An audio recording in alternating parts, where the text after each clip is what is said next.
Bismillahirrahmanirrahim. Assalamualaikum warahmatullahi wabarakatuh. Alhamdulillah segala puja dan puji kita panjatkan kehadirat Allah Subhanahu wa taala yang telah mempertemukan kita semua dalam keadaan sehat walafiat serta penuh keberkahan.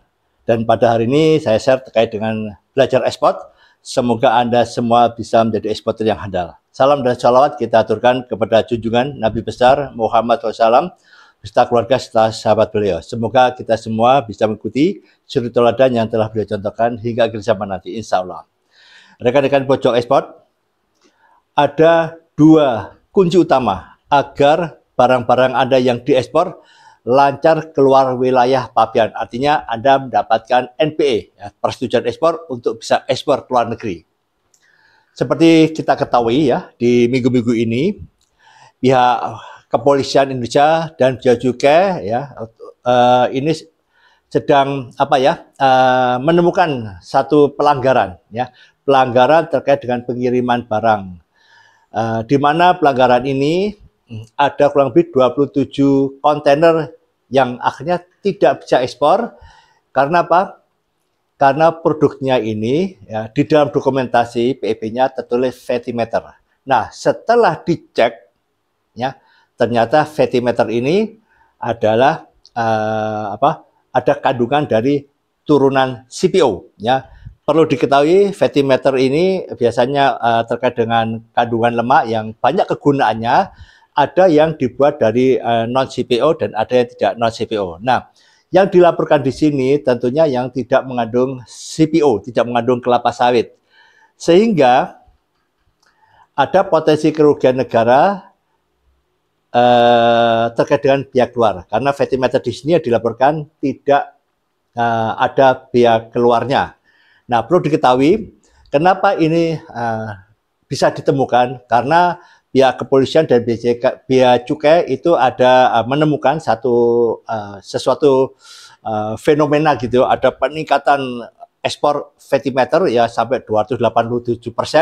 Nah, inilah membuat tim gabungan Bea Cukai dan Kepolisian ini meneliti dokumen dan juga barang. Dan ditemukanlah bahwa fatty matter ini setelah dicek di laboratorium berbeda dipastikan mengandung CPO. Nah, artinya apa? Kalau ada turunan CPO baru kena biaya keluar yang harus dibayar oleh pihak eksportir. Nah, di sini ya. Jadi ini kasusnya yang terjadi seperti itu. PT MS ekspor 87 kontainer dengan tertulis fatty matter yang tidak ada tersangkut dengan bea cukai.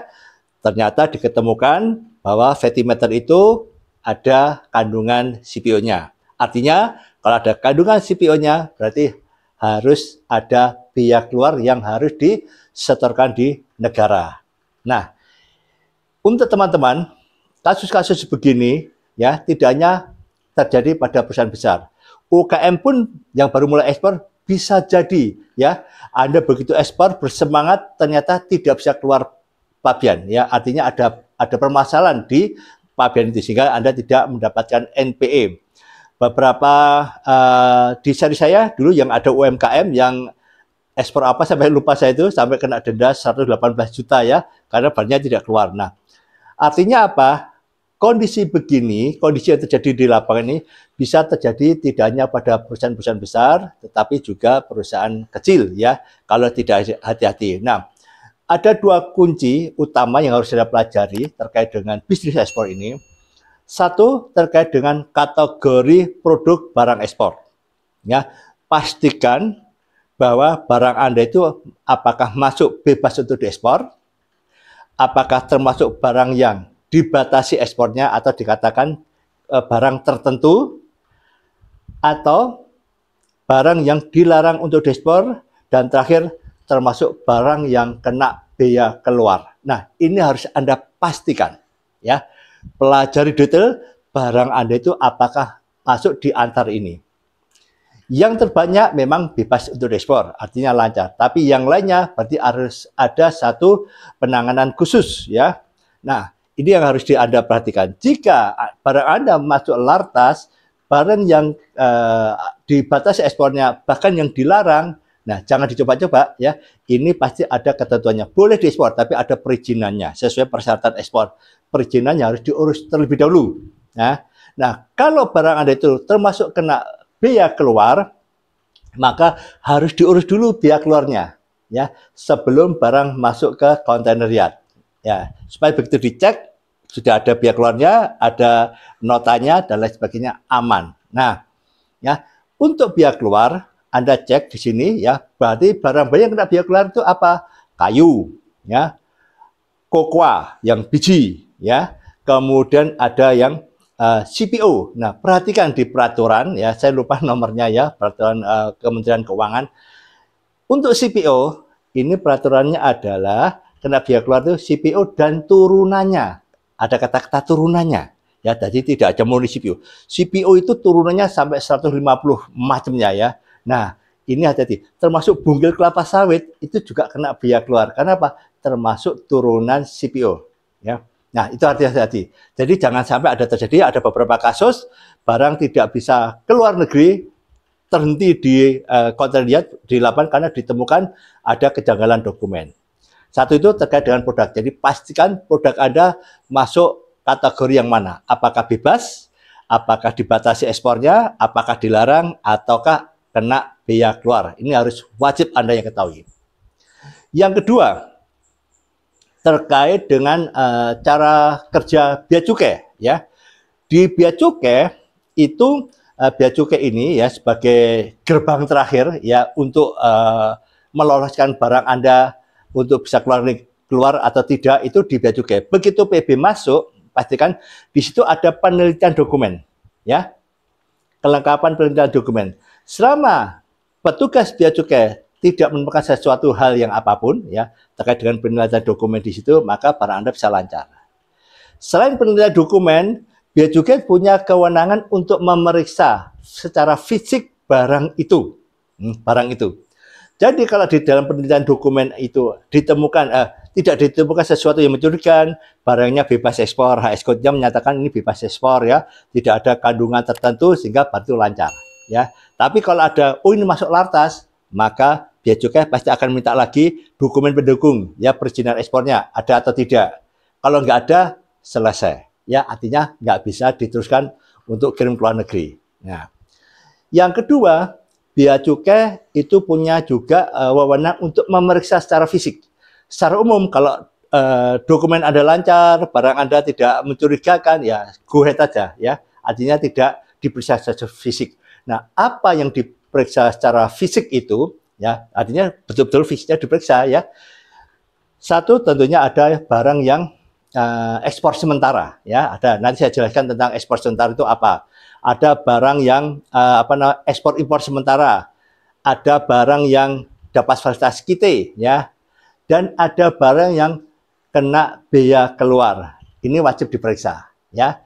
Tentunya juga ada lagi barang yang bea cukai bisa memeriksa kalau mereka mendapatkan NHI, nota hasil intelijen. Jadi bea cukai mendapatkan sesuatu yang mencurigakan sehingga wajib diperiksa. Nah, di sini ada 2 poin, saya lupa, ada 2 poin lagi terkait dengan terkait dengan sumber daya alamnya juga ada ya. Nah, yang penting adalah barang bea keluar dan ada nota hasil intelijen. Nah, kasus yang saya sampaikan tadi bisa jadi ini terkait dengan 2 ini, bea keluar ya dan hasil nota intelijen. Tadi dari kepolisian menemukan bea cukai kok ada lonjakan ekspor yang sangat tajam terkait fatty matter, sehingga barang ini dicek ya, dicek sama bea cukai secara fisik. Nah, diketemukanlah barang itu, dicek di laboratorium, maka mengandung turunan CPO. Nah, ini akhirnya jadi mandek, tidak bisa ekspor dan harus diselesaikan secara administrasi pelaporannya untuk bea keluarnya dan lain sebagainya. Nah, seperti itu ya. Jadi ini cara kerjanya bea cukai seperti itu. Jadi kalau Anda pasti barang Anda itu kena bea keluar, pasti ada pemeriksaan laporan ya dari bea cukai, pemeriksaan fisik. Kemudian kalau barang Anda itu tiba-tiba terdengar sesuatu yang agak mencurigakan, bea cukai juga wajib memeriksa ya. Nah, jadi di dalam turunan CPO ini memang karena muncul turunan CPO, jadi wajib ada biaya keluar ya, walaupun itu adalah kombinasi. Apakah fatty matter itu pasti menggunakan turunan CPO? Tidak juga ya, tetapi paling banyak itu menggunakan turunan CPO karena di sisi cost itu lebih mudah, pasokannya juga mudah, prosesnya juga insya Allah lebih mudah ya. Itu banyak menggunakan turunan CPO untuk proses fatty matter. Nah, ini yang menjadi kendala karena 87 kontainer ini juga nilainya sangat besar ya, sehingga mungkin ini Pak eksportirnya itu mau melakukan misdeclare, tidak melaporkan ada turunan CPO-nya, fatty matter yang tidak mengandung CPO, sehingga dia akan bebas untuk tidak kena biaya keluar, artinya barang bebas untuk diekspor. Nah, ternyata ditemukan hal tersebut. Nah, ini rekan-rekan ya, jadi hati-hati terkait dengan barang Anda, pastikan barang Anda masuk kategori apa, kemudian cek dokumentasinya. Nah, semoga tidak ada pemeriksaan secara fisik ya, karena pemeriksaan fisik itu pasti akan merugikan Anda, baik dari sisi cost, dari sisi waktu, dan juga dari sisi kerugian lainnya terkait dengan pengiriman barang, yaitu terkait dengan customer dan lain sebagainya. Nah, pastikan bahwa Anda nanti begitu ekspor, dokumen lengkap, tidak ada kekurangan, dan barang Anda bisa masuk barang bebas ekspor, walaupun itu tertentu, Anda juga sudah melengkapi dokumentasinya, dan Anda bisa ekspor dengan lancar. Tetap semangat, ekspor.